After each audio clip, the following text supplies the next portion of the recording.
Coach, what does it mean to have all three D1 programs in the state make the tournament? It's volleyball state. And don't forget what we're doing at the Division II NAI junior college in the area. I mean, it's really phenomenal. And it's years in the making. And it's a credit to the incredible high school club programs, all those programs that are building. Because a lot of our teams have a lot of Nebraska talent, regional talent. It's really amazing for such a small state. KPI expert did you become this last month of the year? I didn't become a big KPI. I mean, I was following it. I know that it takes in a little bit of different criteria than RPI in the sense of how you win and things along those lines. But our KPI and RPI were one of the few schools that were almost identical. So we felt like whatever metric that they really leaned into, we were in good shape to host. You were pretty confident you were not going to host in the top 12. You almost nailed that. Like, you know what I mean? What was your reaction when you saw the 3 next to your name as opposed to having to, be in a quadrant with one of those 4 ones? Yeah.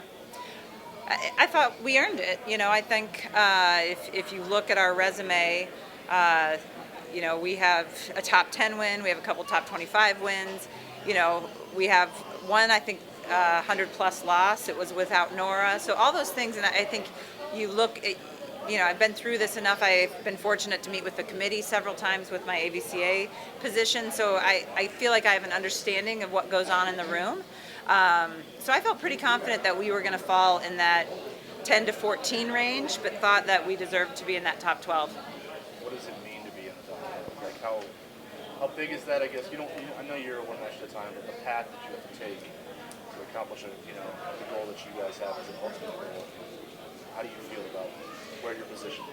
Well, I think the good thing with our sport is the parity is really good. So, you're always going to be playing tough matches. Who would have thought Minnesota would be a 3 seed, sure, right? So, some of it evens, takes care of itself. But I do think, you want to be in that quadrant so that in your second round, in theory, you're not playing 17, 18, 19, 20. You've pushed a little bit, but and then obviously if you're fortunate enough to get to the regional, not hitting one of those top 4 seeds is a big deal.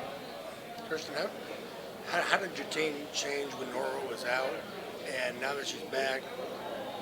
What kind of a boost is it to have a player of her caliber coming back this time of year?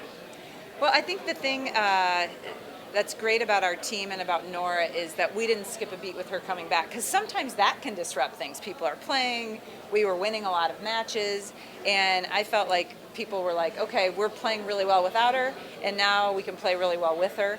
Nora, there's so many good things I could say about Nora, but one of the things that I think is she brings calm. She loves the game. She smiles a lot, and that it's not a fake nervous smile. That's just the way that she plays, and I think that does permeate our team in stressful situations. She can bring that presence that I think is really important.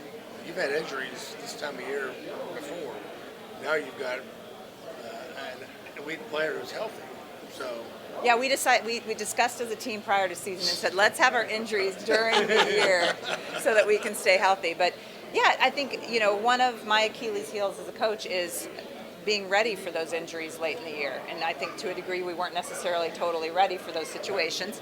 And this has forced my hand a little bit. And a lot of different people have stepped up throughout the year. I feel like we've got good depth in a lot of our positions. And, hopefully we stay healthy. And if we need depth because of a spark, that we have that now. But obviously we're hoping we can put our best out there for every match. What do you think about the potential opponents? Obviously, you got Colgate first round, but then the potential matchup with Minnesota, good Utah State squad coming up. Well, honestly, I don't know much about Colgate at all. We did a little research. RPI's high. I mean, it's a 67 RPI team, so a little higher than we anticipated. They've been winning a ton of games in the Patriot League. I can't speak to their players, how we match up. But I have no doubt a team that's winning as much as they're winning is a very good, probably disciplined team. And then the Utah State-Minnesota matchup is probably one of the toughest 2-3 seeds in the country.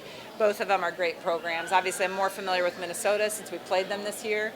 But I know Utah State, I know they lost in their tournament, but it had rolled through their league, and I've heard that they're a phenomenal program. I don't know their personnel.